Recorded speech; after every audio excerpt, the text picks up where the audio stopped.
আমার নাম বিশ্বজিৎ। বিশ্বজিৎ, বয়স কত? 29-28-29 বছর হবে। আচ্ছা, কোন জেলায় জন্মগ্রহণ করেছেন? আমার নারায়ণগঞ্জ জেলায় রূপগঞ্জ থানায় এবং গুতিয়াবো গ্রামে আমার জন্ম। ওখানেই আছেন এখন নাকি অন্য কোথাও? ওখানেই 2,500 আসি। 2,500 আছেন, মানে নারায়ণগঞ্জে আছেন। হ্যাঁ, ঠিক আছে, শুরু করেন। প্রথমে ব্যাকগ্রাউন্ড একটু শুনি। আমার জন্ম যে গুতিয়াবো গ্রামেই, মধ্যবিত্ত ফ্যামিলির ফলাই ছেলেই আমি। আমার বাবা একটা বেসরকারি জুট মিলে জব করতো। আচ্ছা, আপনার যেভাবে কথা বলেন আপনি বন্ধুদের সঙ্গে, এই যে পোলা বলতে গিয়ে ছেলে বললেন, এটা আপনার কারেকশন করার দরকার নেই। আপনি যেভাবে বন্ধুদের সাথে কথা বলেন প্রত্যেকটা ভাষাই আমার কাছে খুব প্রিয়, সুতরাং ওইভাবেই কথা বলতে পারেন, কোনো সমস্যা নেই। আচ্ছা, হ্যাঁ বলেন। গুতিয়াবো গ্রামে জন্ম, যখন আমাদের আর্থিক অবস্থা খুবই খারাপ। আর বাবা কি করতো? আমার বাবা বেসরকারি জুট মিলে থেকে চাকরি করতো। আচ্ছা আচ্ছা। তার স্যালারি খুব কম ছিল। আমার মা অনেকেই পরিশ্রম করতো আমাদের। কয় ভাই বোন ছিলেন? আমরা 3টা ভাই ছিলাম। আপনি বড় সবার? না, আমি মাঝারও, আমার ছোট আরেকজন আছে। আচ্ছা আচ্ছা। তারপর এই বেসরকারি স্কুলেই আমার ভর্তি হয়। কোনো মতোই ক্লাস 5 পর্যন্ত লেখাপড়া করি। জি। তখন আমার মার অসুস্থ হয়ে যায়। আমার মা আচ্ছা।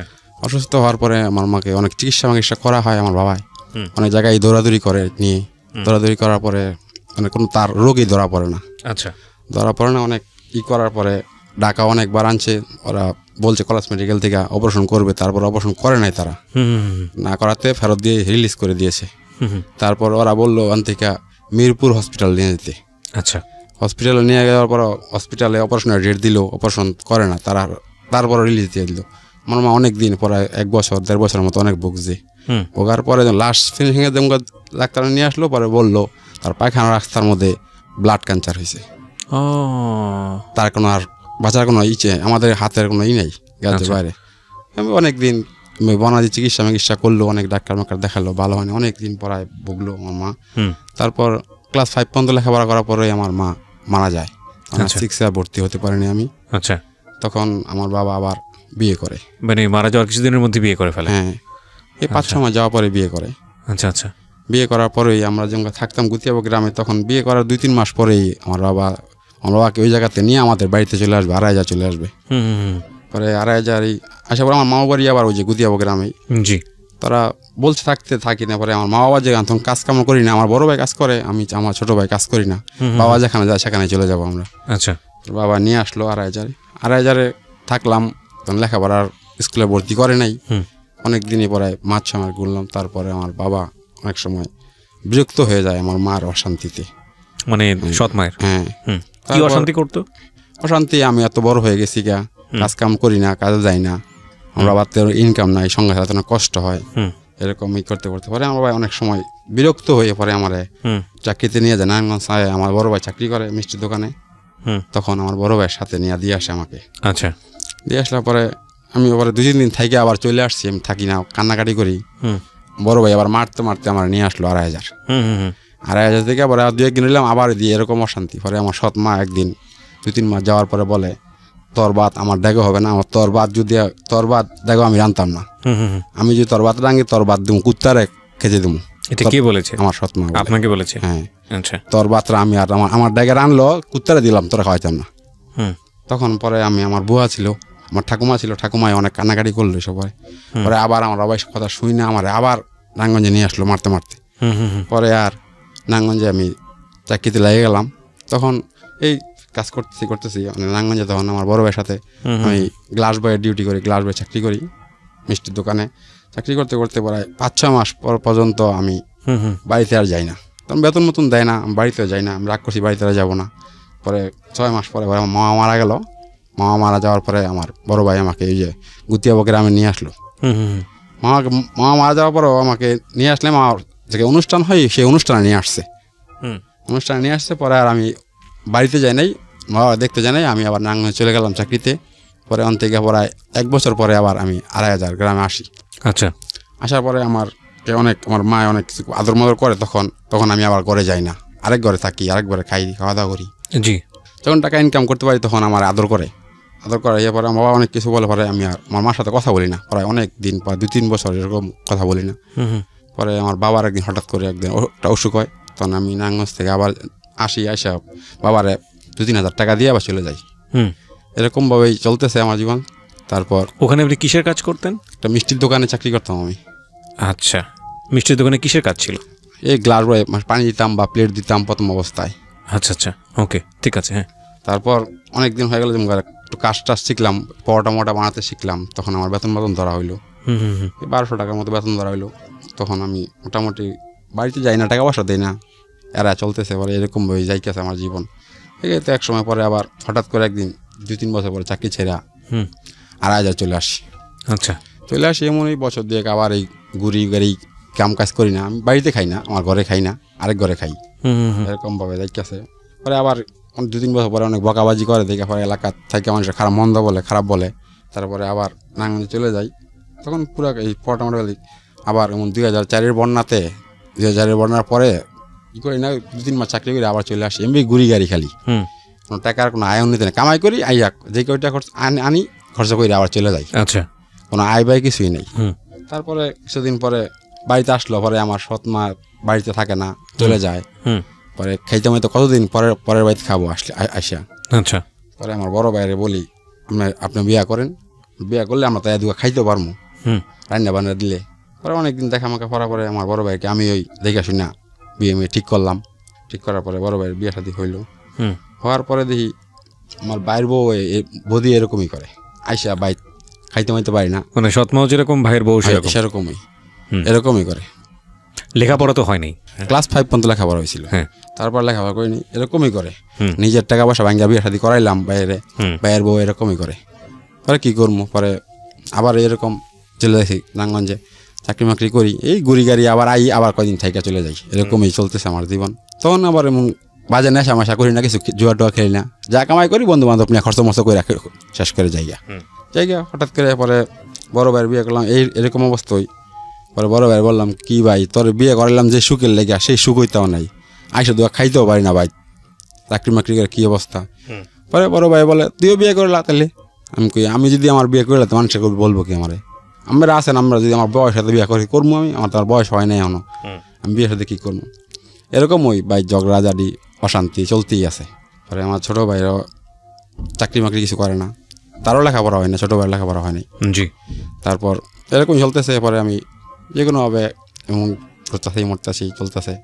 আমি একটা আমার একটা পাশাপাশি এই রূপগঞ্জ থানার মধ্যে আমার একটু মেয়ের সাথে সম্পর্ক হয়। আচ্ছা, সম্পর্ক করার পরে পরে পরে আমার সম্পর্ক করি, আমার নিজের বিয়ে আমি নিজেই করি, কোড মিস করে বিয়ে করে ফেলেন মেয়েটাকে? হ্যাঁ, প্রায় 6 মাস বা 1 বছর যাওয়ার পরে আমি মেয়েটাকে বিয়ে করি। আচ্ছা, তাদের সম্পর্কের কথা আমি বলছিলাম বাড়িতে, পরে এরা সম্বন্ধ আসা যাওয়া করে, কিন্তু হয় না, আমার বাবা আমার রাজি হয় না জায়গায় বিয়ে করাইবো আমার। আচ্ছা আচ্ছা, বাবা মা নয় তো তখন? তো বাবাও নাই মাও নাই? না, বাবা আছে, আমার বাবা আছে কিন্তু মা মারা গেছে।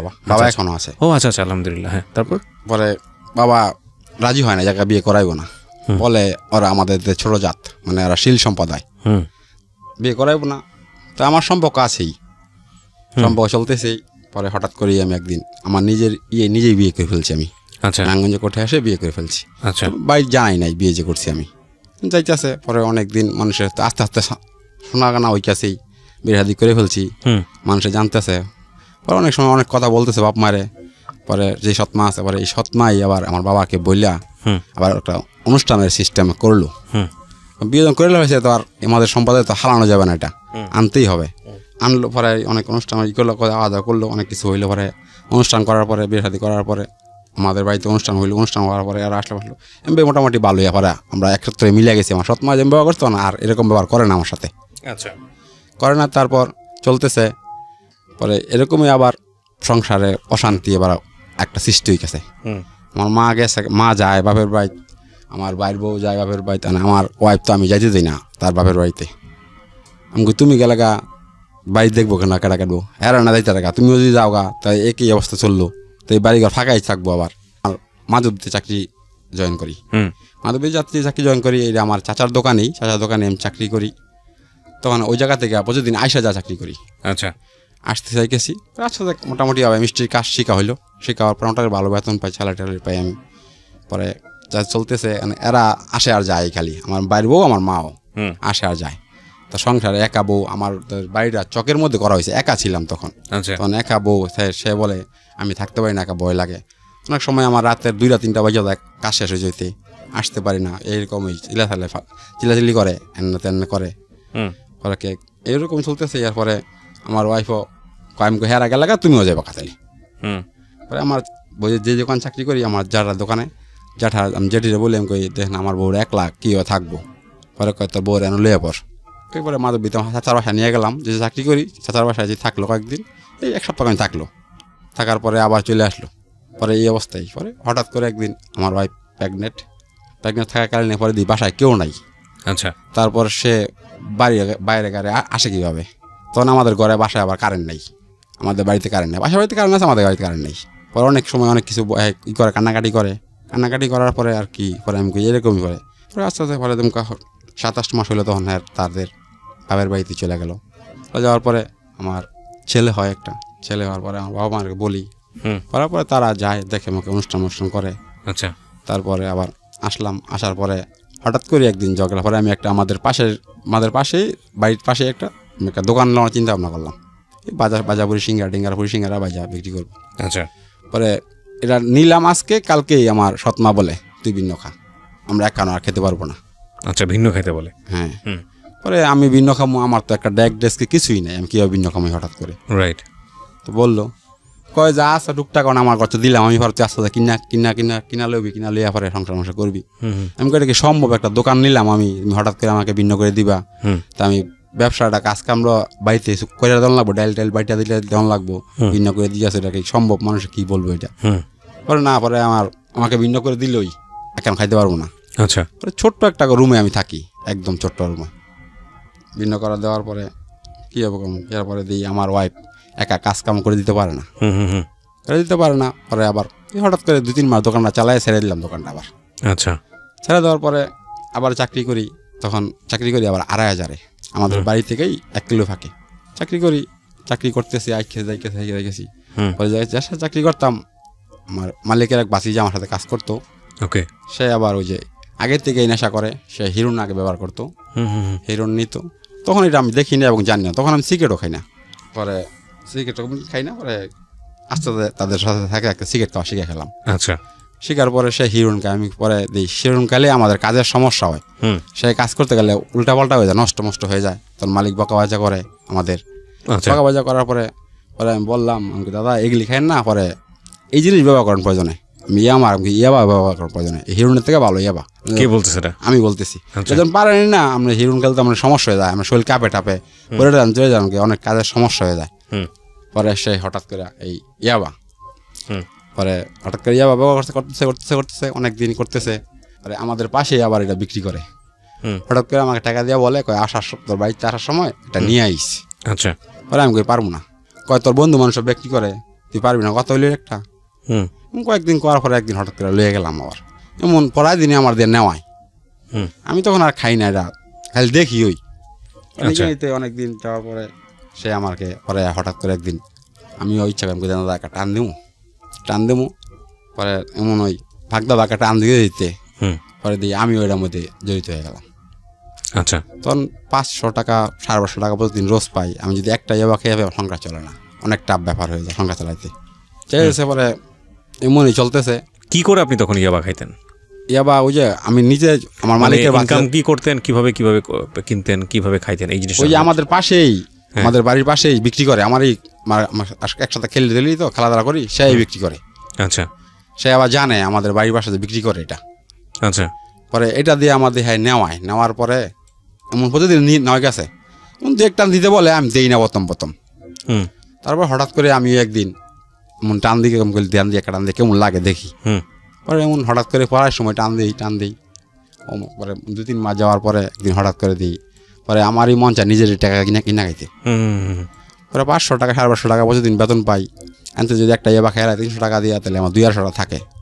আচ্ছা, তখন আমার সংসার চলবো কি, অনেকটা অনেক কষ্ট হয়ে যায়। আমার ছেলের দুধ নিবো কি হবে, সংসার চলবো কি হবে, আমি খাবো কি হবে, মনে চলতেছে এর সাথে শিখে গেলাম পুরাই খাওয়া। আচ্ছা, পরে আজকে একটা খাই, কালকে 2টা খাই, এরকম করতে করতে আমার সংসার শুধু অশান্তির সৃষ্টি। সংসার নিজে চাল ডাল নিতে পারি না অনেক সময়।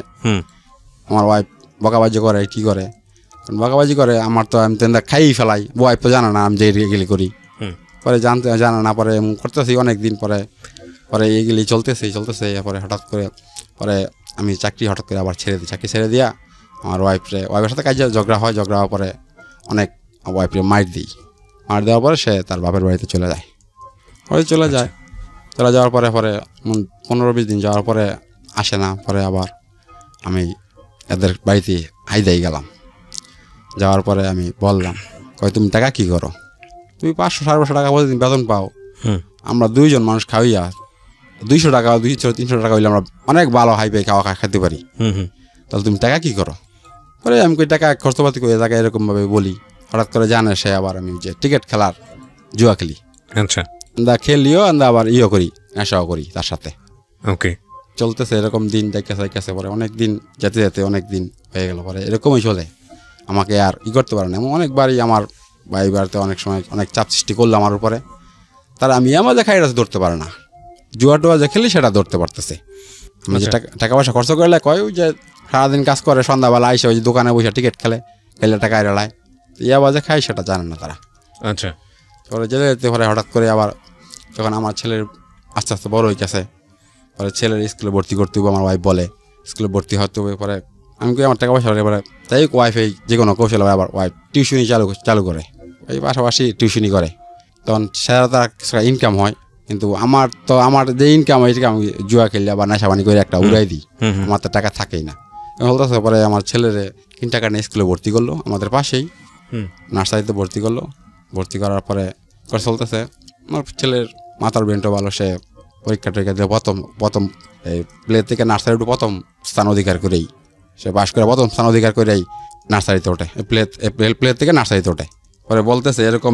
পরে আমি একদিন হঠাৎ করে বললাম, আমি আমার একটা ব্যবসা দিয়ে দাও, টাকা পয়সা দেওয়া আমার আবার বাউ করে। আমার বলে কইতে আমি টাকা দেবো, আমাদের টাকা কইতে টাকা থাকলে তুমি কামাই করো, তোমার থাকতেই পারে। পরে আমি বললাম আমার একটা এনজিও থেকে একটা ঋণ লই আমরা। ওকে, ঋণ লওয়ার পরে কয় ঋণ লইয়া তুমি তো যাবা জুয়া খেলতে। আমি বলছি না, খেলবো না। হঠাৎ করে আনছে, ওই টাকা উঠাই দিছে। উঠানোর পরে প্রথম 15,000 টাকা উঠাইছি আমার থেকে। আবার ওই যে জুয়া খেলে ঋণ হয়েছি, 15,000 টাকা উঠানোর পরে আমার ওয়াইফটা পাড়াই দিলাম, টাকা আমি রেখে দিলাম। ওই আমাদের টাকা পয়সা কেউ পানা, ওই যে জুয়াটা খেললাম, পানা টানা আছে, আমার টাকা আর বাইক নিয়ে আসতে পারি না, 15,000 হ্যাঁ শেষ। আচ্ছা, পরে রাত্রে আসলাম, পরে ওয়াইফ বললো টাকা কই? আমি কই টাকা কেন দিছি, মিথ্যা কথা বলি, টাকা কেন দিছি। দেওয়ার বলে কয়টা কথা হইলেও তুমি টাকা দিছো, তুমি কইছো ব্যবসা দিবা, টাকা দিছো, তুমি তো জুয়া খেলে টাকা পয়সা হারাইছো। সে একটা করলো আমাকে। পরে হয় এমন 4 দিন যায়, আমার টাকা বাই করি না, এরকম একটা ঝগড়া সৃষ্টি হয়। বললে তুমি ব্যবসা দিবা, টাকা উঠাই দিলাম। পরে আস্তে আস্তে কিস্তি মিস্তি আবার আমি দিই, তোমার কিস্তি দেওয়া লাগবো না, আমি কিস্তি দিব, আমি যখন খরচ করে টাকা কিস্তি দিব। এটা তো কোনো কথা না, তুমি টাকা উঠেছো ব্যবসা করবো একটা, তুমি কি জুয়া খেললে টাকা হারাইছো, এখন যুক্তি এলো এমনই ঝগড়াঝাটি হয়। পরে এরকম ঝগড়া চলতেছে, চলার পরে আমি কাজ কাম করি না, আবার নেশার জগতে জড়িত হয়ে গেছি, জুয়া টুয়া খেলি। পরে অনেকটা আবার আশেপাশে ঋণ হয়ে গেলাম, 50,000 টাকা ঋণ হয়ে গেলাম। আচ্ছা, পরে হঠাৎ করে পরে আমার যাই হোক টিরা কাটাইলো। পরে কইল তুমি নেশা মাশা এই জুয়াটা খেলো না। ঠিক আছে, খেলবো না। পরে 1-1.5 বছরে আবার এই চাকরি কইরা পরে 600-700 টাকা বেতন পাই, আস্তে আস্তে বাড়তে তখন আর জুয়া খেলি না, টাকা দিতেছি, তখন ইয়াবাও খাই না। কতদিন, অনেকদিন বদ্ধ ছিল। আচ্ছা, ঋণ টিন দেওয়ার পরে আবার এরকম হঠাৎ করে বললাম, এইভাবে একটা আমার ঋণ উঠাই দাও, আমি ঠিকই একটা ব্যবসা করবো। তারপরে আমার 30,000 টাকা ঋণ উঠাই দেয়। 30,000 টাকা ঋণ উঠা দেওয়ার পরে 30,000 টাকা কিছু মাল সামানা কিনলাম, এই কড়াই টড়াই আনলাম। কড়াই আনার পরে আমার একটা ফ্রিজও লাগবে, ফ্রিজ ছাড়া ব্যবসা হবে না আমার। আচ্ছা, বৃষ্টি মাঝে ফ্রিজ লাগবেই, ফ্রিজ ছাড়া ব্যবসা হবে না। তখন আর দোকান নেই, আমার বাড়িতেই কারখানা একটা তৈরি করলাম। আচ্ছা, এই কড়াই টড়াই কিনে আই না তৈরি করলাম, একটা ফ্রিজ আনলাম। ফ্রিজ আনার পরে আমার থেকে 3-3.5 টাকা আছেই, দুধ কিনবো কি দেয় আর চিনি কিনবো কি দেয়, আমি একটা কষ্টের মধ্যে ফেলে গেলাম। তাই হোক পরে আমার 2-1 হেল্প করে চিনি টিনি বাকি দিয়েছে, 2 নগদ টাকা কিনছি। কেনার পরে আমি একটা ব্যবসা বাণিজ্য করলাম, মোটামুটি আমার ভালো মাল তৈরি করলাম, আজকে বানাইলাম, বললাম এরকম দোকানে, হ্যাঁ আমার তো কিনে নিয়ে মিষ্টি বেচবো। আচ্ছা, পরে বানাইলে পরে প্রতিদিন মোটামুটি ভালোই ছেল, আজকে যা বানাই কালকে সব বিক্রি হয়ে যায়, বাড়ি থেকে এসে নিয়ে যায়, আমার নিয়ে ধারা দোকানে বেচে। পরে অনেক দিন চলতে মোটামুটি ভালো আমার সেল হয়ে গেছে। আস্তে আস্তে আমার কাছে টাকা অনেকই মোটামুটি আসতেছে। তখন আবার আমি জুয়া খেলি না, নেশা করি না, সব ছেড়ে দিছি, একদম ভালো প্রসেসের। পরে আমার ওয়াইফ আমার সাথে পরিশ্রম করতেছে। পরে আবার একটা আমি কারিগর নিলাম, আমার মতো টাকা লোক নিলাম, আমার পরে কাজকর্ম করতেছে। প্রায় 5-6 মাসের ভিতরে মোটামুটি আমি ভালো ক্যাশ ক্যাপিটাল 2-3 লাখ টাকা ক্যাশ হয়ে গেছে আমার হাতে। জুয়া টুয়া খেলি না। পরে আমি ব্যাংকে অ্যাকাউন্ট খুললাম, অ্যাকাউন্ট করার পরে ব্যাংকে রাখলাম। পরে হঠাৎ করে আমার ওয়াইফে আমার ওই যে ব্যাংকে যে টাকা রাখলাম, এক চান্সে 3 লাখ টাকা আমি জমা দিলাম ব্যাংকে, অ্যাকাউন্ট যখন খুললাম। খোলার পরে আমি ব্যাংকের বইটা আনলাম বাড়িতে, কয় ব্যাংকের বই কার? আমি কি আমার। আর আমার ওয়াইফ দেখে 3 লক্ষ টাকা ফার্স্ট চেয়ে আমি অ্যাকাউন্ট খুলি, 3 লক্ষ টাকা জমা দিয়া। পরে খোলার পরে কয় তোমার নামে টাকাটা তুলে টাকাটা তুমি আমার নাম দিতা। আমি কই কে আমি কোনো আর এখন নেশা বাণিজ্য জুয়া খেলি, আমি তো একদম ভালো দেখো না, ব্যবসা তার কিছু বুঝি না। প্রতিদিন এরকম সকালে রাতের 12টা পর্যন্ত কাজ করতেই থাকি। এবং করতে করতে মোটামুটি চলতেছে আমার জীবন। চলার ক্ষেত্রে পরে প্রায় এমন প্রতি মাসে 20,000 10,000 টাকা তুইকেছি ব্যাংকে, তুইকেছি। পরে বলতেছে আমি যে জায়গায় থাকি আমাদের জায়গাটা অল্প একবারে, আমি কারখানা যে জায়গায় খুলছি এই জায়গাটা আমার চাচার জায়গা। চাচায় কয় এখন প্রায় 1 বছরের মতো সময় চাচা কয় এখন বাবা ঘর তো উড়েছো তো কদিন করছো জানো, তুই একটা কাকা আমার কিনে নিলো। আচ্ছা, কিনে নিলো। আমি কাকা আর কয়টা দিন যাক কিছু টাকা পয়সা বানাই, পরে একটা জায়গা কিনা কারখানা খুললালো মনে। চলতে পরে মোটামুটি অনেক টাকা পয়সা পড়ায় এমন ব্যবসা চলতেছে, আমার ব্যবসা পুরো নাম ডাক হয়ে গেছে। পরে আমি একটা ব্যবসার মানে একটা মিষ্টির কার্টনে আমার দোকানের একটা নাম সিস্টেম করতে করছি। পরে অনেক দিন পরে আমি একটা বাক্সর নাম দিলাম, বিশাল মিষ্টান্ন ভান্ডার আমার দোকানটার নাম দিলাম। আচ্ছা, এটা আমার ছেলের নাম দেওয়ার পরে অনেক মোটামুটি আমার আড়াজা থানায় এরকম কোনো ব্যক্তি আমাকে চিনে না যে বাদ নাই। একদম ছোট থেকে একদম একেবারে আড়াজা থানার অলিয়ে গলিয়ে সবাই আমার মিষ্টি ছেড়ে গেছে এবং আমার নাম ডাক অনেক হয়ে গেছে। আচ্ছা, প্রচুর চলাচল আছে। মানে আমার প্রতিদ্বন্দ্বিতা ছিল এই আলামিন ডাকার, তাই আলামিন মিষ্টি যাইতো, সে আলামিন মিষ্টি কার্টন করে বিক্রি করতো। আলামিন আমার রানিং এটলা আলামিন মিষ্টি আর ঢাকা থেকে যায় না 2,500, একদম বদ্ধ হয়ে গেছে। শুধু বিশাল মিষ্টি চলতেছে, 2,500 এরকম কোনো জায়গা নাই, অলিগলি নাই আমার মিষ্টি চলে না যে। পরে আস্তে আস্তে পরে আয়া থানা, পরে আস্তে আস্তে এই রূপগঞ্জ থানার দিকে আসতে শুরু করলো।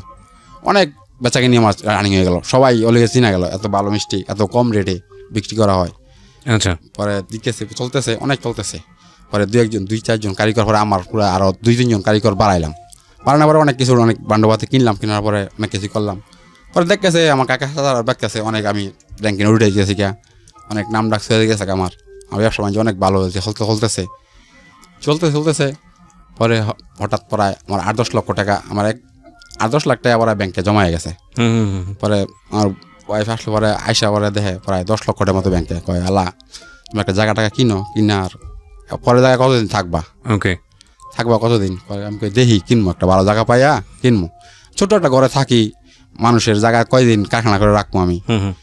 পরে চলছে আমাকে দেখবো, পরে কিনবো করতে করতে এমন প্রায় আমার আরো 2-3 লাখ টাকা, প্রায় 12-13 লাখ টাকা হয়ে যায়। ব্যবসা চলতেছে, হাই স্কুলটা অনেক স্পিডে ব্যবসা চলতেছে। আমার মাল কোনো ইচ্ছে করতে পারে না, আজকে রাতে বানাই সকালে বিক্রি হয়ে যায়, এরকম চলতেছে। পরে হঠাৎ করে এমন ওই আগের যে জুয়া খেলার বন্ধু বান্ধবের সাথে আবার একটু যোগাযোগ হয়ে গেল। পরে দেখি কিনবো যোগাযোগ হতে পারে, আস্তে আবার জুয়া খেলাতে নেমে গেলাম। জুয়া খেলাতে নামার পরে দেখেছে এমন খেলা দড়ি 5,000 10,000 টাকা, একদিন যায় 2 দিন যায়, মানে একদিন আসে 4-5 দিন হারি। ওমা, আমার বউ ওয়াইফ জানে না আবার আমি যে টাকা দিয়ে উঠে গেছি, মানে এটিএম কার্ড আমার থেকে, চেক বই আমার থেকে, আমি এটা বাইক আর রাখি নাই, এটা আমার কাছে আর পার্সোনালভাবে রাখছি আমি। এই কাছে উঠে গেছি, এরকম ব্যবসা চলতেছে আমার হরদমই। তো ব্যবসার দিকে তখন মন আস্তে আস্তে আমার গাম্ভীর দেখেছে নষ্ট হইয়া। আচ্ছা, কারিগর দিয়ে করাই গেছি, কিন্তু কারিগররা দিয়ে প্রতিদিন আমার যে নাম ডাক মিষ্টির এরকম আস্তে আস্তে মরতেছে। এটা আমি যেই কাজটা করি এই কাজটা আমার অনেক ভালো হয়, কিন্তু কারিগর দিয়ে করাইলে ওই খাওয়া দাওয়া করার জন্য, তাড়াতাড়ি বাইরে যাওয়ার জন্য কোনো মতো কইরা থুয়া জায়গা আর। তারপর আমার চলতেছে পরে এরকমই আমি আস্তে আস্তে ইয়া পরে চলতেছে। পরে আস্তে আস্তে হঠাৎ করে শোনে আমার ওয়াইফ, দেখে আমার এটিএম কার্ড এবং আমার চেক বইয়ের ইরাতেই খেলায়। চেক বই এবার আমি লিখতে পারি না, আমি যার চেক বই লেখাইতাম সে আবার ওই অল্প একটু জায়গা থাকে না, 1 লক্ষ টাকা উঠাইলে ওই অল্প একটু জায়গা 1 লক্ষ টাকা লেখা রাখতো, উঠাইয়া দিত। পরে এমন পরে 4-5 লক্ষ টাকার ভাতা উঠে লেখে গেছে, লেখা পরে টাকাটা থাকতো যে। পরে আমার ওয়াইফ দেখতো, দেখা বলতে এক ঘটকা দেখে বলে কয় তুমি এত টাকা থইলা, তুমি এত টাকা কে লেগে উড়াইলা বলতেছে। আমি এমনি উড়াইছি, ব্যবসা বাণিজ্য দরকার হয় উড়াইছি, আবার থুয়ে দেবো। আর ওয়াইফ কয় তুমি 5-6 লাখ টাকা উড়াইছো, দেখা গেছে চেক বইয়ের মধ্যে, তুমি এত টাকা কই থুয়ে দিবা? আবার আমার ওয়াইফ বলতেছে আমি কই থুয়ে দেবো মানে আমি আছে টাকা একজন দিছি, এরকম মিথ্যা কথা বলতেছি। কিন্তু আসলে যে আমি যে সঙ্গে জুয়া খেলা আবার ধরে ফেলছি, এরকম চলতেছে। জুয়া খেলা চলতেছে, চলার পরে এমন একদিন যেতে 8 দিনই হারি। হারতে পরে একদিন হঠাৎ করে, যেমন আজকে তো হারতেন, তারপর খেলতেন কেন? খেলতাম ওই টাকার লোভে, লোভে যে যদি আসে, যদি আসে যদি, এরকম চলতেছে। আসে পরে দেখি এরকম চলতেছে, পরে এমন যাই আর আসে, এমন একদিন আসে 4 দিন যায়, এরকম লোভে পড়তে ব্যবসা চলতেছে, টুকটাক ব্যবসা করতেছে। আর আমি ব্যবসার দিকে মন না, আগে যে পরিশ্রমটা করতাম সকাল 8টা 12টা পর্যন্ত পরিশ্রম করতাম, সেই পরিশ্রম আর আমি করি না। আমার ওয়াইফ দেখে, সারাদিন পরে বুঝতে পারে আমি জুয়া খেলায় পুরো লিপ্ত হয়ে গেছি। পরে টিকিট খেলা জুয়া খেলে তারপরে আবার তাস খেলার ধরলাম, তাস খেলতে যেতাম বন্ধু বান্ধবের সাথে। আচ্ছা, কাজ কাম ফালাইতে তাস খেলতে যেতাম। কারিগররা কোনো মতো করলে করছে, না করলে নাই। এমন মাল নষ্ট হয়েছে কতদিন এমন চলতেছে আমার দিনকে দিন। মিষ্টির আবার নাম ডাকা আছে না, মিষ্টি দরকার প্রতিদিন 200 কেজি, জন্ম দিতে পারি 100 কেজি, এরকম হয়েছে। তারা দেখেছে আমি ব্যবসা বাণিজ্যের মনই দিই না, আমি চলতেছি মন্দিমুখী। মানে আমার টেনশন হলো যে আমার 8-10 লক্ষ টাকা 12 লক্ষ টাকা আমি জমাইলাম, টাকা কিনবো, সেই জায়গাতে আমার টাকা খালি কমতেছে, আস্তে আস্তে বাড়ে না টাকা, টাকা বাড়বো সে জায়গা বাড়ে না, কমতেছে। তারপর দিই এরকমই চলতেছে। আমার ওয়াইফ অনেকেই আমার সাথে রাগারাগি করতেছে। করার পরে একদিন পরে আমার ছোটো ভাই আমার সাথে চাপ সৃষ্টি করার পরে আমার ওয়াইফ ঝগড়া লাগলো এই টাকা পয়সা লইয়া। আমার ওয়াইফকে অনেক মারতে তার একেবারে পানিতে ফেলাই ফেলেছি।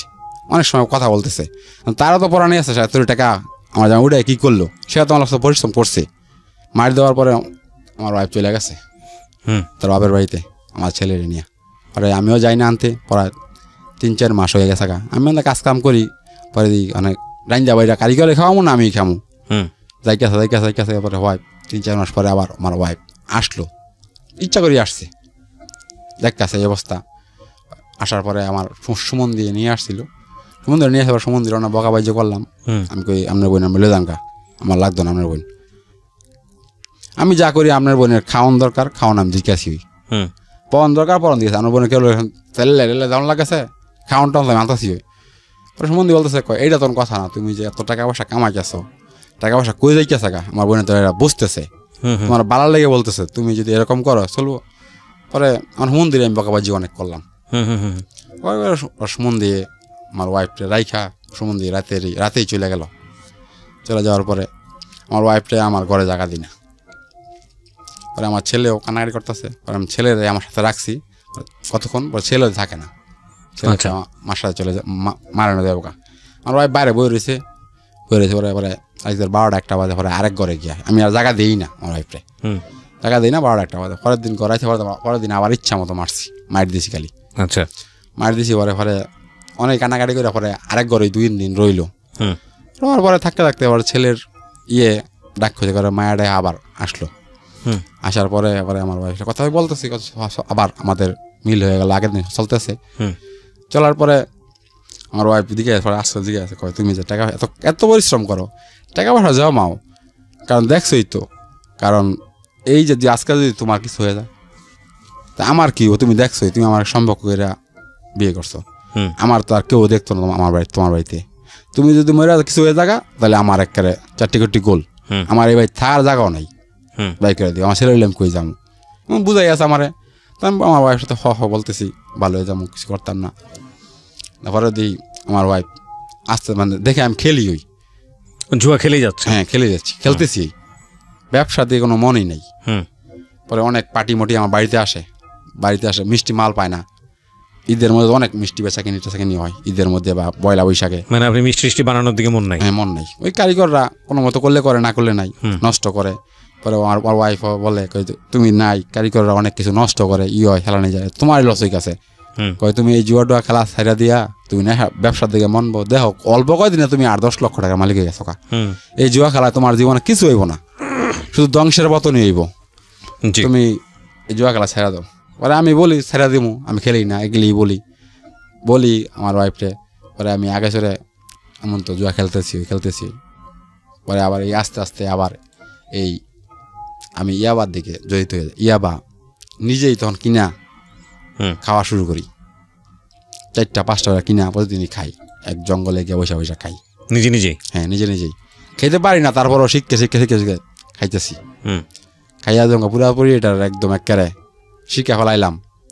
তখন ওই যে জুয়া খেলে টিভিতে খেলা ধরছি, বা ইন্ডিয়া বা পাকিস্তানি এর লগে খেলা ধরছি, এন্দা দেখি আমার দল আটতাছে, ও মা আমি ইয়াবা কিনা একটা জবের মধ্যে গিয়া ইয়াবা খাইতে আসি, আর চলতেছে। আমার মন টন একদম নষ্ট হয়ে গেছে।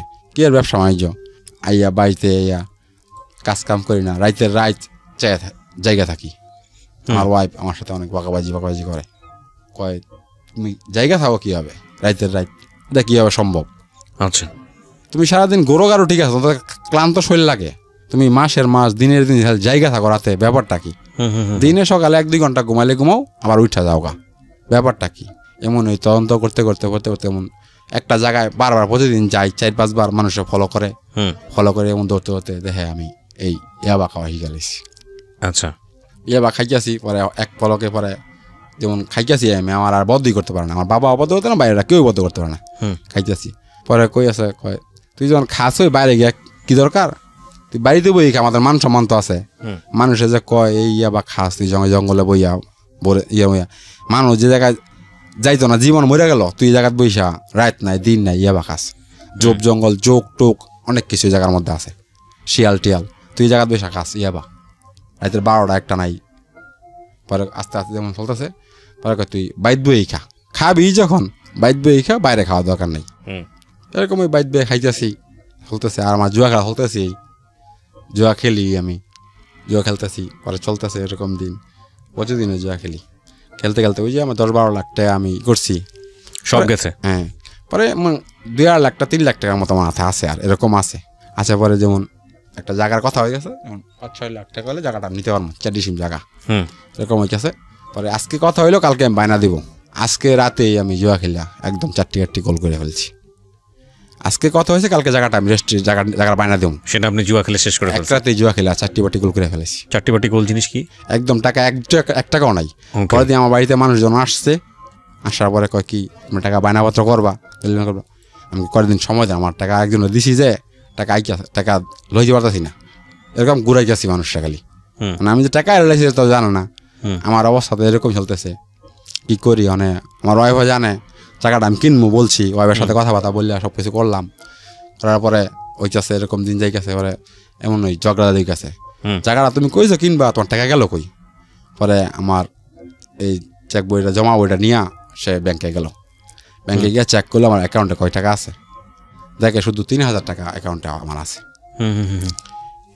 পরে আমার ওয়াইফ করলো, ম্যানেজার ইয়ের সাথে অ্যাকাউন্টে জিগেলো, সে কত লক্ষ টাকা পর্যন্ত এই পর্যন্ত জমা দিছে খালি। পরে হ্যাঁ 13,60,000 টাকা মতো আপনার হাজবেন্ড খালি জমাই দিছে, 1 টাকা উড়ায় নাই এর বিনিময়। আচ্ছা, 13,60,000 টাকা জমা দিয়া উড়ায় নাই।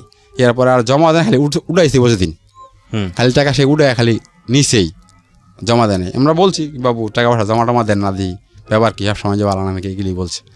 পরে আমার ওয়াইফ আসলো, আইসা পরে আমার বাবারে বা কাকা করে ডাইকা বললো, কই দেখেন আপনার পোলায় 13,60,000 টাকা ব্যাংকে জমা দিছে, এর মধ্যে জমা দিছেই আর উঠায় নাই, এর মধ্যে উড়ান যে শুরু করছে, তারপরে আর 1 টাকাও থই নাই, সে 1 টাকাও থই নাই। এরকমই বলছে জায়গাটা লইব, জায়গাটা লইতে পারে নাই। তারপর এগুলি অনেক ঝগড়াঝাটি হইলো। পরে আমার বাবাটা ভাই আর কাকারা বইলো, কয় দেখ বাবা, যা করছ জীবনে অনেক তো করলি রঙ্গ তামাশা করতে বলতো, জীবন ব্যর্থ তুই দেখতে কিছু পাইলি না। কই যে তুই খাওয়া শিখছস, আমাদের ফ্যামিলির মধ্যে এগুলি কিন্তু কেউই খায় না, এরকম নেশা কারোই নাই, তুই যে এক নেশা করলি। পরে আমার ওয়াইফ বলতেছে, কয় তুমি দেখো সম্পর্ক করে আমার ইয়ে আছে, বই তোমার বাড়িতে মান সম্মানের ইটা কম, আমার দৌড় কম, তুমি সম্পর্ক করে বিয়া করছো, তোমার ইচ্ছায় বিয়া করছো, এটা করছো। তুমি যদি এগুলি এই জুয়া টুয়া ইয়া বাটে বা খাও, তোমার জীবন, তোমার ছেলে বড় গেছে, তোমার ছেলেও তো একদিন দেখে গেলাই হঠাৎ করে। তার কথা আমি সেটা শুনি না, আমার খাওয়া খাইতেছি আর খেলা খেলতেছি। পরে আমার বাবা আবার কিছুদিন পরে এরকম একটা, বাবাই আমাকে 1 ডিসিম টাকা রেজিস্ট্রি করে বাড়ি থেকে দিছে, দেওয়ার পরে আছে জায়গাটা, পরে রেজিস্ট্রি করে দিছে। পরে আমার বোর ওয়াইফ আমার কাছে কথা, তার ছেলে হয়েছে, আমি তোর আগেই রেজিস্ট্রি করে 1 ডিসিম টাকা দিয়ে দিলাম।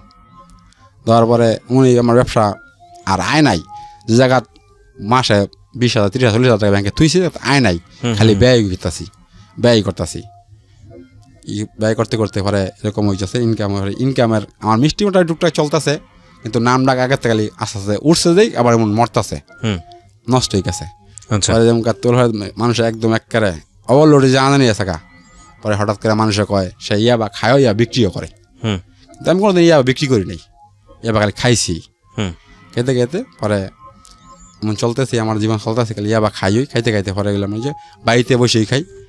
আমার মাঝে মাঝে আমার ছেলেও দেখে ফেলে আমি ইয়াবা খাই।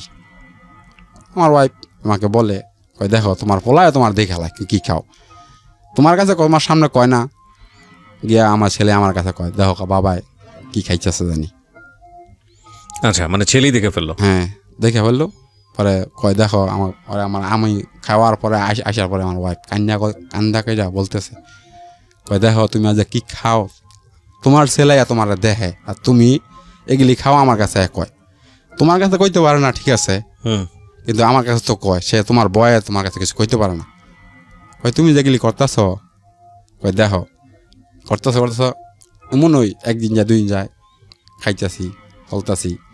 পরে আমার ছেলেও প্রায় এবার লেখাপড়া কইরা ভালো রেজাল্ট করে, প্লেতে প্রথম স্থানাধিকারী, নার্সারিতে প্রথম স্থানাধিকারী প্লেতে উঠছে, এবং প্রথম স্থানাধিকারী ও আনা থাকতো, বড় আনা উঠছে কেজিতে প্রথম স্থানাধিকার করে। দেখো ছেলেটার কি লেখাপড়ার মান টান, তুমি একটু হ্যার দিকে নজর দাও, একটা মাস্টার রাখো, রাইখা তারা লেখাপড়া করাও, দেখবা সেই তোমার করবো, তুমি এই রঙনা সব ছেড়ে দাও।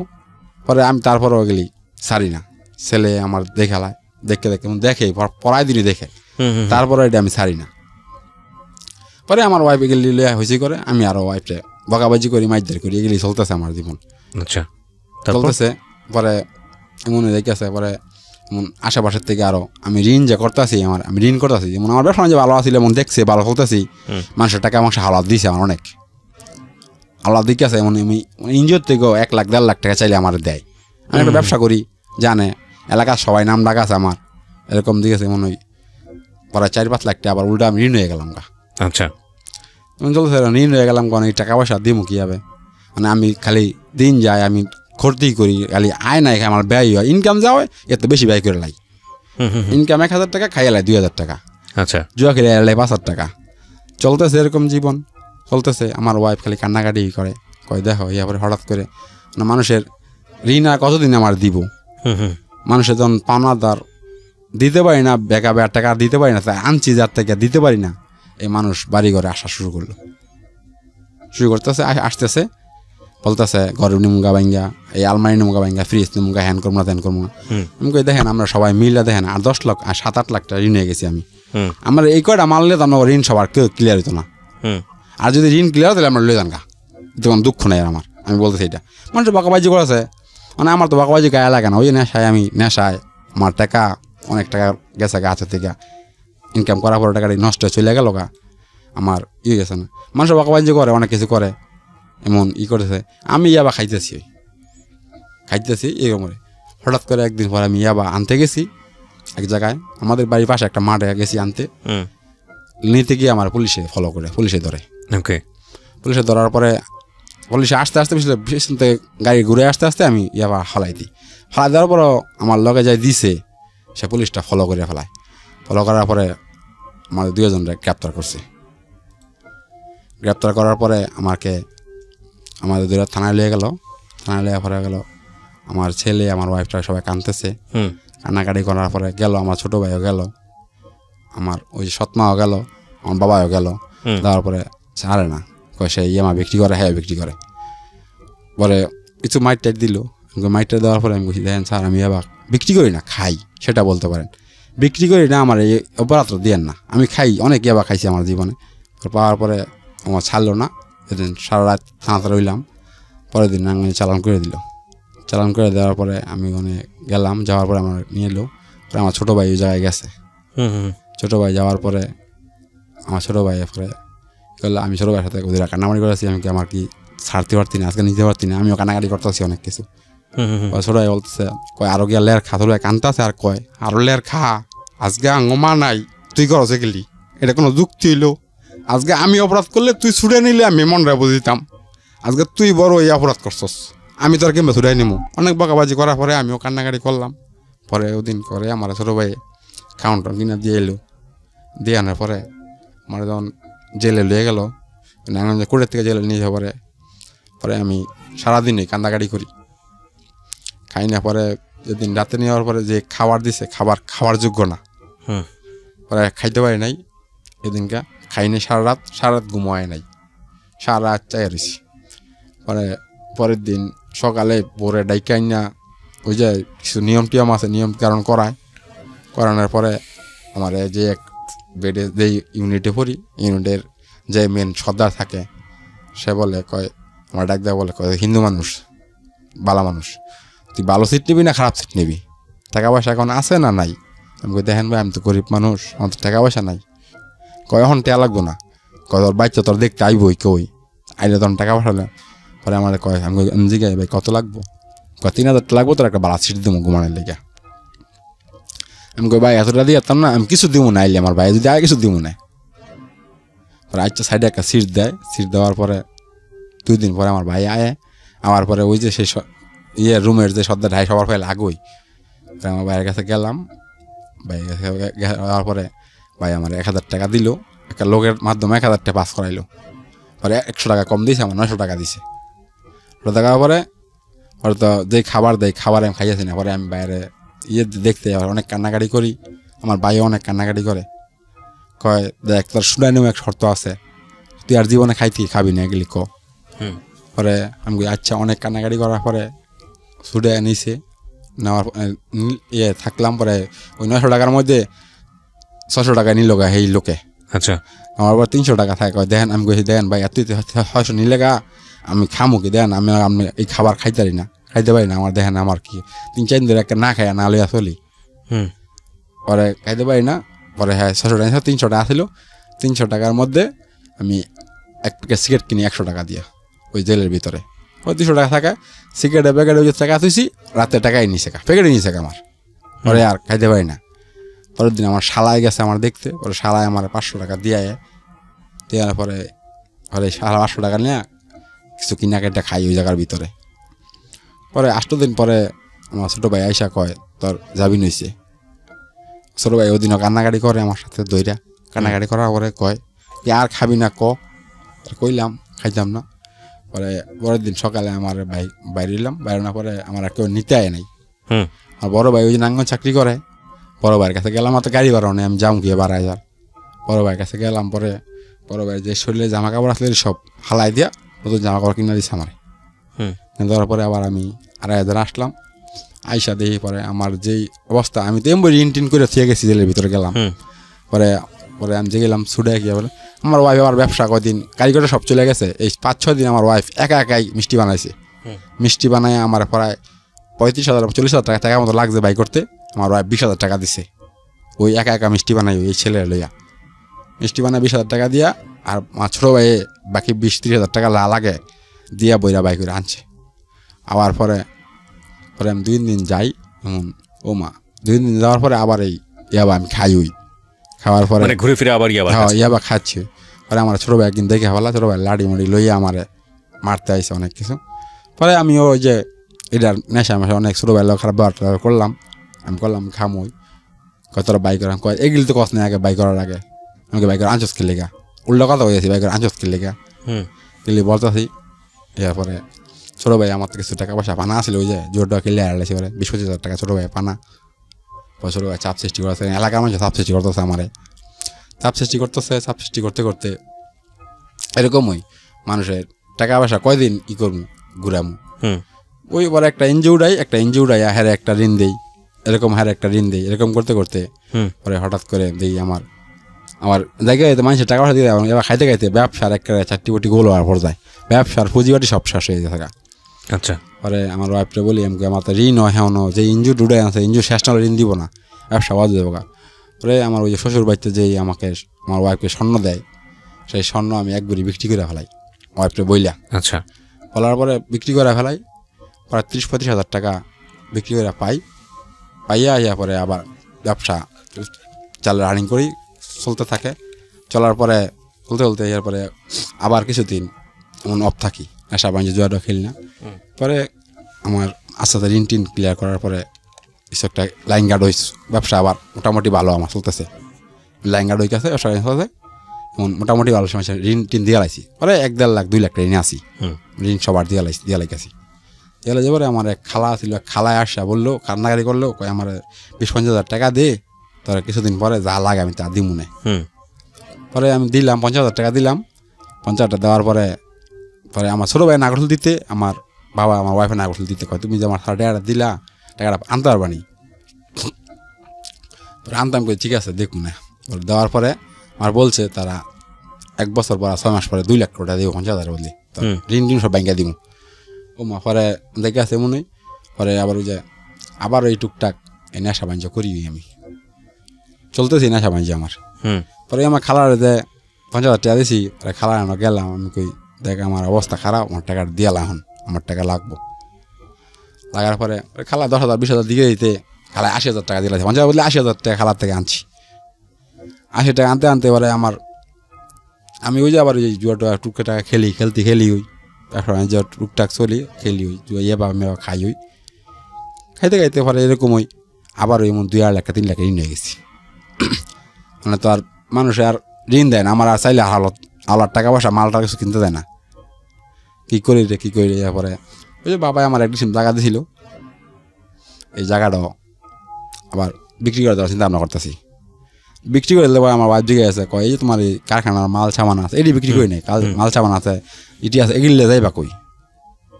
পরে যামু কই, পরে আমি কইলাম আমি যাই যা কিনা আমার 1-2 মাস সময় দিব, সময় দেওয়ার পরে কী করুন। পরে যে জায়গাও বেচতে পারি না, আমার বাবা জায়গা বেচতে যায় না তোর কাছে, জায়গা তো আর আমি দিছি তুই বিক্রি করে দিলে বিক্রি অনেক কিছু ওই কাছে এমন নেই। আমি জুয়াটা খেলি ওই মানুষের খালি খারাপ কই, বাবার খারাপ কই ওই এরপরে লাস্টে এক ফিনিশিংয়ে দেখাছে আবার আমার সৎ মাই জায়গা আমি কিনবো। পরে আমাকে জায়গা নাও আমার ঋণ ভেঙে দাও, ঋণ ভেঙে দিলে আমি বাচ্চা যাবো। পরে দূরে গিয়ে কী করে না করি তোমার দেখতা না, আমি একা এক মনে। পরে এমন ওই বলতে থাকে এত টাকা ঋণ এক ডিসিম জায়গা এত টাকার দাম হইব 70-80 হাজার টাকা বেচতে যাইব। পরে আমার মারে আগার রেজিস্ট্রি করে দেওয়ার পরে আমার রেজিস্ট্রি করে দিলাম, আমার মার নামের আগার রেজিস্ট্রি করলো আমার সৎ মার নামে, আর 70,000 টাকা দিল আমারে। 70,000 টাকায় রেজিস্ট্রি বেশি ওই কাকে বাকে সিরা ফেলে নিব আমার, যেমন 2 লাখ একটা ঋণ 70,000 টাকা কী হইব আমার। পরে এমন সবারই কম বেশি করে দিয়া পরে আর ব্যবসাটা চালু করলাম। এই 7-8 হাজার টাকা আসলেও চালু করে দিই, ঋণ তো আসি ওই 7,000 টাকা কিছুই হয় না ব্যবসা। ওই যখন কামাই 500 টাকা খাইলে আবার 2,000 টাকা জুয়া খেলি না, নেশা চলতেছি আমার, জুয়া খেলা ছেড়ে দিয়েছি, নেশা করি ওই নেশা করতেছি করতে করতে এমন চলতেছি ওই মানে এক সময় 30-40 গোল মানে আর ব্যবসা করতারই পারি না বুঝলে। তারপরে বেশি দিন ব্যবসা করতে পারিনি, করার পরে করি না। পরে অনেকদিন বয়ে খাইলাম, মানে করে চাইলাম তো ডাইলাই না। আমি চাকরি করলেও মোটামুটি 12 টাকা বেতন পাই। চাকরি করলে কি বুঝি আমি এই যে সারাদিন কাজ করি, রাইতে টাকা পাইলই কিনা ইয়াবা খাইলাই চলতেছে এরকম ওই দিন। অভাব পড়ানো হলতাছই এরপর এমন জায়গা চাকরি করি আর মাই খবর পাই আমি এমন চাকরি করে চাকরিতে লাগলাম, একদিন করলে 3 দিন করি না, এরকম করি। কত টাকা পয়সা নষ্ট হয়ে গেছে আমার ভাল লাগে না চাকরি মাকরি পরের কাজ করতে। নিজের কাজ করছি এতদিন, নিজের ব্যবসা বাণিজ্য করছি, পরেরটা করতে ভালো লাগে না, আমি করতেছি। পরে চাকরি করলাম, চাকরিতে লাগার পরে 700-800 টাকা পাই। এ বাড়িতে আজকে 500 দেই, 3 দিন দেই না, খাই হইলাই চাকরি, কিন্তু কাজ প্রতিদিনই করি, পার ডেই করি, এমনই চলতেছে। আমার কাজ করি ঠিকই, আবার এই খাই হইলাই। আমার ছেলেও পরে আমি বাড়িতে এসে হয়তো খাই, এটা দেখে, ছেলেও দেখে দেখে। পরে আমার আজকে যে কাজে না যাই, ওই ছেলের 10-20 টাকা করে দিই, ছেলের টাকা পয়সা জমায়, সেই টাকা শুধু নিয়ে আমি এবাকে এলাই কিনে না। যেমন কিছুদিন আগে বলতেছে, বাবা তুমি আমার যে টাকা দাও এই টাকা তুমি নেওই কা, তুমি আমার টাকা দিয়ে কী লাভ হয় কও, তুমি 10 টাকা করে 20 টাকা করে দাও, আবার এই জমাই আমি, তুমি আমার তে নিয়া কী করো তুমি কইতে পারবা। আমার পোলা এটা বলে আমি পোলার সামনে কান্দি মান্দি না, সাইডে ফাইডে গিয়া কান্দাকাটি করার পরে আমি কই পোলা 10-20 টাকা করে দেই, আমার টাকা আবার আমি নিয়ে খাইলাই। পরে আমার পোলা আগে তো আমার ব্যবসা থাকতে বলা যেটা চাই সেইটাই নিয়ে আসছে, কি খাইতে দিছি। পরে আমার পোলা আমার ওয়াইফ কিছুদিন আগে 2 দিন আগে বলতেছে কয় তুমি খালি কামই করে গেলা, আমার পোলারা কিছু দেখলাও না, পোলারা দিন যে এমন দেখেছে কে তুমি সেটা দেখো না, খালি তোমার খাওয়া হইলি চলে, সোয়াল একটা বিয়াল একটা, খালি তুমিই খাও, চাইলে আনো না ডাইলে আনো, দেখার কোনো খবর নাই। এটা কে বলছে? আমার ওয়াইফ বলতেছে। আচ্ছা, আমি তো কাম তো তুমি ঠিকই করো, 700-800 টাকা প্রতিদিন কাম করো, কাজে গেলে 2700 টাকা পাও, তুমি তো আর ই করো না। এই যে ফলায় এই যে একটা জিনিস চায় মানুষের দেখা চায়, তুমি কিনা দিতে পারো না, কাম কর 700-800 টাকা, তুমি আমার প্রতিদিন 500 টাকা করে যদি দাও, 300 টাকা তুমি খেয়ে গেলেও তাতে কোনো দুঃখ নেই আমার, তুমি 500 টাকা পার ডে আমার দেওয়া যাইও। ওই 2 দিন কাজে লাগলে 2 দিন দেই, আবার এই অবস্থায় এরকমই টাকা পয়সা খরচ হয়, ঘরতে নিয়ে খেয়ে মেয়েরাই চলতেছে এরকমই দিন মিন। এখন এরকমই আছে? হয় এখনো এরকমই, এখনো চলতেছে এরকম দিন। ওই যে টাকাটা বিক্রি করে ফেললাম, এখন তো আমি আমার বাবা জীবিত আছে দেখে এখন হবে সেই বাড়িতে আসছি, আমি থাকতে পারতেছি।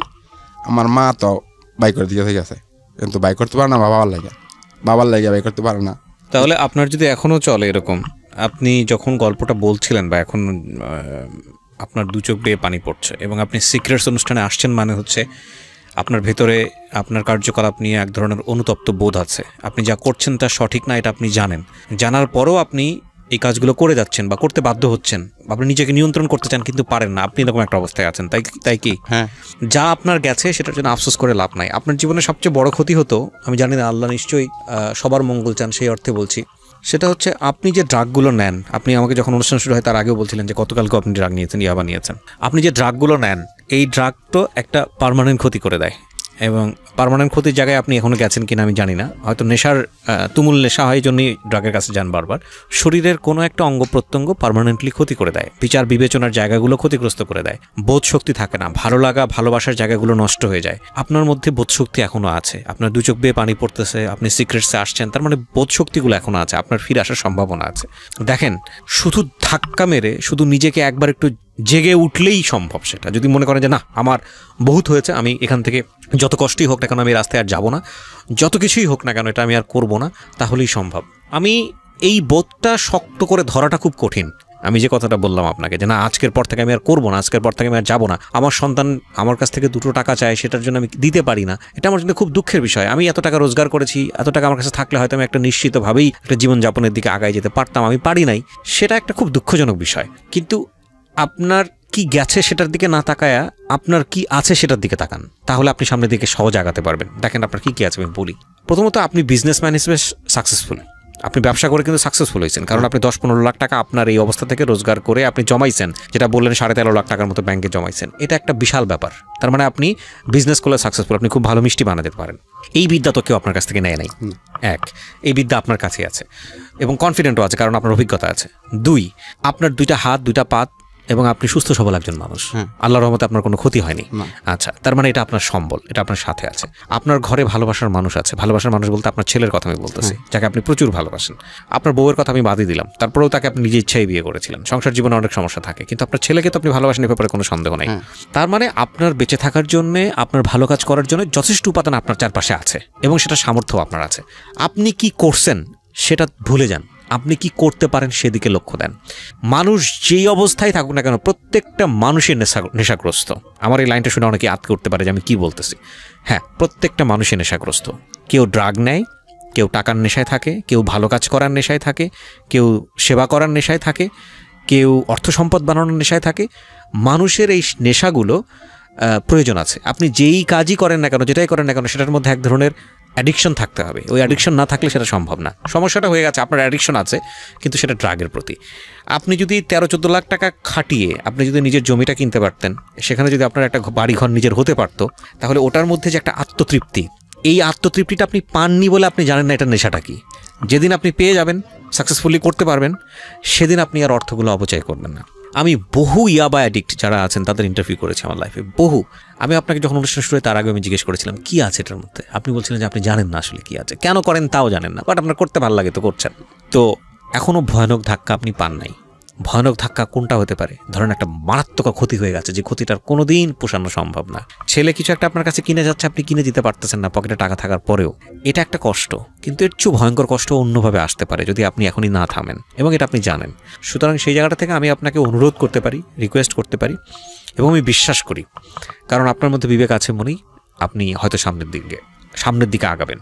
কোনো মানুষই পরিপূর্ণ ভালো মানুষ না। এই যে আপনার মধ্যে যে প্রবলেমটা আপনি নিয়ে আসছেন এইখানে, লাখ লাখ মানুষকে বললেন, যারা শুনলো তাদের মধ্যেও এর চাইতে অনেক বড় ধরনের প্রবলেম আছে, আমার মধ্যেও আছে, সবার মধ্যে আছে, সব মানুষের মধ্যে ভুল ত্রুটি আছে। কিন্তু এগুলো হচ্ছে মারাত্মক রকমের ভুল, এগুলোর কোনো সংশোধন নাই যদি আপনি আপনার সন্তানের প্রতি দায়িত্বটুকু ঠিকমতো পালন করতে না পারেন। আপনার সামর্থ্য ছিল, তারপর আপনি পারেননি শুধু নিজের ভুলের কারণে। এই জায়গাটায় আপনি কোনো কিছু ছাড় দিতে পারবেন না, কারণ আপনার সন্তান কিন্তু বড় হচ্ছে। এবং আপনি চিন্তা করে দেখেন, আপনার সন্তান যাদের সাথে বড় হচ্ছে, তারা যদি বলে যে তোর বাপ নেশা করে, তুই নেশাখোরের সন্তান, এটা কত ভয়ঙ্কর রকমের কষ্ট হতে পারে।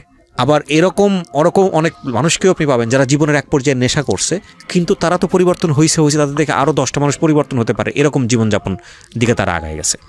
সুতরাং আপনার দ্বারা ভালো কিছু করার সম্ভাবনা এখনও আছে, আপনি চাইলেই ভালো কিছু করতে পারেন, কারণ আপনার ভিতরে কষ্ট আছে আপনার এই জীবনটা নিয়ে। আর দ্বিতীয় কথা যেটা বলতে চাই, যে আপনার কিছু করা উচিত, কারণ দেখেন যেই পরিমাণ কষ্ট করে আপনি মানুষ হয়েছেন, আপনার মা ছিল না, সৎ মায়ের কষ্ট, খাইতে পারেন না, এটা পারেন এটা পারেন না, তারপরে তো সৃষ্টিকর্তা আপনাকে 2 হাত উজাড় করে দিচ্ছে, পয়সা করি কোনো কিছুর অভাব নাই, হ্যাঁ, কিন্তু আপনি শুধু এই নেশার কারণে আপনি একটা ভুল পথে চলে যাচ্ছেন। সুতরাং আমি মনে করি আপনি এটা চেষ্টা করেন, এটা আমি মনের জায়গা থেকে বললাম। আর যদি একান্তই না পারেন, তাহলে আপনি বারবার চাচ্ছেন কিন্তু পারতেছেন না, রিহাবে চলে যান। আপনি নিজে গিয়া বলেন যে ভাই আমি চাচ্ছি কিন্তু আমি পারতেছি না, বহুবার আমি চাচ্ছি কিন্তু পারতেছি না। ওয়াইফের সাথে কথা বলেন, বাচ্চার সাথে কথা বলেন, সুন্দর করে তাদেরকে বোঝান, রিহাবে চলে যান। রিহাবে চলে গিয়ে 2 মাস লাগুক, 3 মাস লাগুক, 6 মাস লাগুক, ওইখানে থাকেন। একটু কষ্টকর জীবন, কিন্তু আপনি সুস্থ হয়ে ফিরে আসতে পারবেন। এটা হচ্ছে একদম ডাক্তারি লেভেল থেকে বলা যেটা। আমি একটা নাটক দেখছিলাম অনেকদিন আগে, সম্ভবত এটা আজিজুল হাকিমের অভিনীত নাটক। ওই নাটকটাতে যেটা দেখায় যে ক্যারেক্টার যে সে নেশা করে এবং সে বের হয়ে আসতে চায় কিন্তু পারতেছে না। তো এক পর্যায়ে সে তার মাকে বলে যে আমাকে একটা ঘরের মধ্যে বন্দি করে দাও। সে হিরোইন নিত এবং আমি একটা দিন যদি বন্দি অবস্থা থাকতে পারি, এত বেশি এক্সট্রিম লেভেলের নেশা করে সে যে 2 ঘন্টা 3 ঘন্টা পর তার ড্রাগ নিতে হয়। তো বলে আমি যদি একটা দিন শুধু ওভারকাম করতে পারি নিজেকে, তাহলে আমি কন্ট্রোল করে ফেলতে পারবো।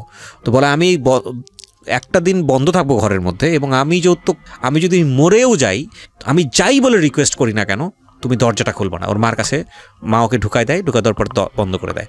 এবং তারপরে হলো ওর ঘাম ছুটে যায়, ওর ভয়ঙ্কর রকমের চিৎকার করতে থাকে, ভয়ঙ্কর রকমের গালিগালাজ করতে থাকে, বের হয়ে আসতে চায়, কিন্তু ওর মা ওকে বের করে না। এবং শেষ পর্যন্ত সে একটা দিন চলে যায় এবং ওভারকাম করতে পারে বিষয়টা। এবং এই নাটকটা আমার সিনটা এখনও মনে আছে।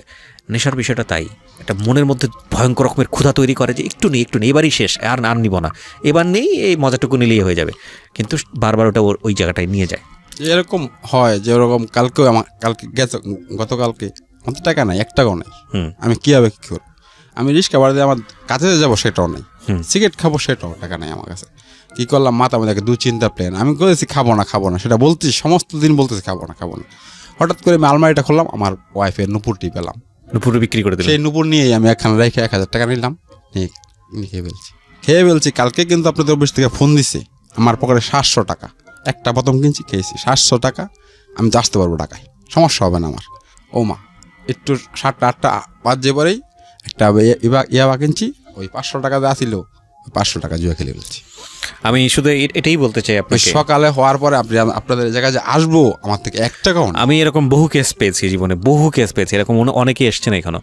আমি আপনাকে শুধু এটুকুই বলতে পারি, ভাই আপনার সৎ ইচ্ছা লাগবে, আপনার সৎ ইচ্ছা, এবং আপনি যেটা করেন, আপনার আশেপাশে যারা ইয়াবা বিক্রি করে বা যাদেরকে আপনি চিনেন, এদের সাথে সমস্ত যোগাযোগ বন্ধ করে দেন, আপনার পুরো সার্কেলটার সাথে যোগাযোগ বন্ধ করে দেন। কারণ ভয়ঙ্করতম দিন কিন্তু সামনে, ভয়ঙ্করতম দিন। এবং এই ভয়ঙ্করতম দিন, এটা কত ভয়ঙ্কর হতে পারে আপনি চিন্তাও করতে পারবেন না। যেহেতু আপনার ওই জিনিসগুলোর প্রতি আগ্রহ নাই, আপনি ভয়ঙ্কর জিনিস ফেস করার চাইতে আপনি বড় কষ্টের জায়গায় আছেন আপনার সন্তানের বিষয়ে, পরিবারের বিষয়ে। সুতরাং আপনি একটা নিজে থেকে চেষ্টা করে যান, আর না হলে আপনি গো টু রিহাব সেন্টারে যান, এবং রিহ্যাবিলিটেশনের জায়গায় আপনি 3 মাস থাকেন, 6 মাস থাকেন, ওরা আপনাকে ভালো করার জন্য চেষ্টা করবে। আপনার ওয়াইফকে নিয়ে যান, যত কষ্টই হোক না কেন, ওইখান থেকে একটা টাইম পার করে তারপর আপনি ফিরে আসেন। এই 6টা মাস পরিবারকে খাবার দাবার সব কিছু জোগাড় করে দিয়ে আপনি যান, এবং আপনার জন্য এটা ভালো হবে। আমি বলতে চাইছি, মানে আমি তো আর 6 মাসের জায়গায় থাকলে তো আমার সংসার চলবে না, আমি আর চিকিৎসা হবে না। কারণ আমার ইচ্ছা, আর এটার থেকে আমি একদম বিরত থাকতে চাই, কারণ এই জীবনে আর আমি এটা চলাতে চাই না। আর আমার বিশ্বাস, আমি আপনাদের সাথে শুধু আশা যেন আমি আপনার কথা খুব ভালো লাগে আমার থেকে।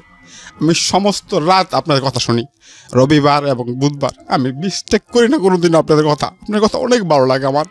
সে কারণে আমি সারা রাত চাই আপনার কথা শুনতে। আমি জানি আপনার কথা শুনলে যেমন ভুলে থাকতে পারবো, ভালো লাগে আমার। সেকেন্ডে ইচ্ছা হয় আমি এটার দিকে যাবো না, তো তারপরে যাই। তো এখন তো আমার তরুণী অবস্থা, এখন আমার ঘরে অনেক মাল আছে, কিন্তু আমি ঋণ আছি, প্রচুর টাকা, বলে 2.5 লাখ টাকার মাল আছে। আপনি সহজ করে বলি আপনাকে, ধরেন আপনি যে এখন বাড়িতে যাবেন না, যাওয়ার পথে আপনি অ্যাক্সিডেন্ট করে মারা গেলেন, আপনার এই মাথায় যে চিন্তাগুলো আছে না, এগুলোর কোনো দায় থাকবে তখন?